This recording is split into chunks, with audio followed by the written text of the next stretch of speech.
Hello everyone, welcome back to my channel. Last వీడియోలో terrace garden పైన చుక్కకూర harvest చేశాను కదండి. అది కర్రీ ఎలా చేయాలనేది ఈ వీడియోలో చూపిస్తాను. ఇలా ఫ్రెష్గా హార్వెస్ట్ చేసుకొని వండుకుంటే చాలా బాగుంటుంది. నేను పచ్చిమిరపకాయలు, చుక్కకూర రెండు హార్వెస్ట్ చేశాను.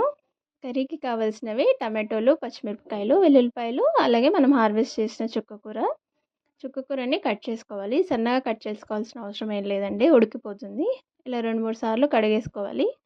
ఇప్పుడు టమాటోస్, పచ్చిమిరపకాయలు కూడా కట్ చేసి పెట్టుకోవాలి. మనం కర్రీ చేసుకునే గిన్నెలోకి కారానికి సరిపడా పచ్చిమిరపకాయలు, అలాగే మనం కడిగి పెట్టుకున్న చుక్కకూర కూడా వేసేసుకోవాలి. కర్రీ చేయడం చాలా సింపుల్ అండి, 5-10 మినిట్స్లో అయిపోతుంది. ఇలా చుక్కకూర కూడా వేసేసుకొని మనం కట్ చేసి పెట్టుకున్న టమాటోస్ కూడా వేసేసుకోవాలి. ఇలా వేసిన తర్వాత స్టవ్ పైన పెట్టేసి ఒక 1/2 గ్లాస్ వాటర్ వేసుకోవాలి. చిన్న గ్లాస్తో వాటర్ వేసేసి మూత పెట్టి ఉడికించుకోవాలి. పుల్లగా టేస్టీగా ఉంటుందండి కర్రీ. ఇలా ఉడికే టైంలో ఒకసారి చెక్ చేసుకొని మళ్ళీ మూత పెట్టేసి ఇంకో 2 నిమిషాలు ఉడకనివ్వాలి. నోటికి పుల్లగా తినాలనిపించినప్పుడు ఇలా కర్రీ చేసుకోవచ్చు.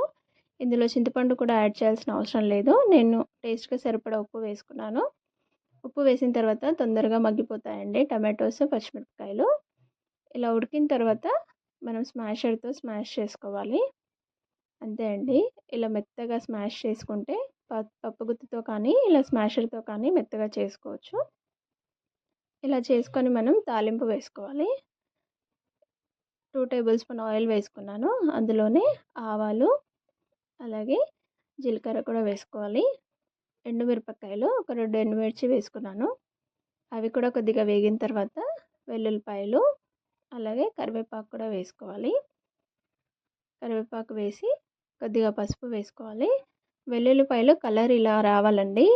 ఈ కలర్లోకి వస్తే మనకి కర్రీ చాలా బాగుంటుంది టేస్ట్. అంతే అండి, కర్రీలోకి వేసేసుకుంటే మనకి పుల్లగా ఉండే చుక్కకూర టమాటో కర్రీ అయితే రెడీ అయిపోతుంది. నాకైతే చాలా ఇష్టం అండి ఈ కర్రీ. మీకు కూడా నచ్చితే ఒకసారి ట్రై చేయండి. నా వీడియో కనుక నచ్చితే ప్లీజ్ లైక్ చేయండి, షేర్ చేయండి, సబ్స్క్రైబ్ చేసుకోండి. అలాగే సబ్స్క్రైబ్ చేసుకున్న వాళ్ళందరికీ థ్యాంక్ యూ సో మచ్.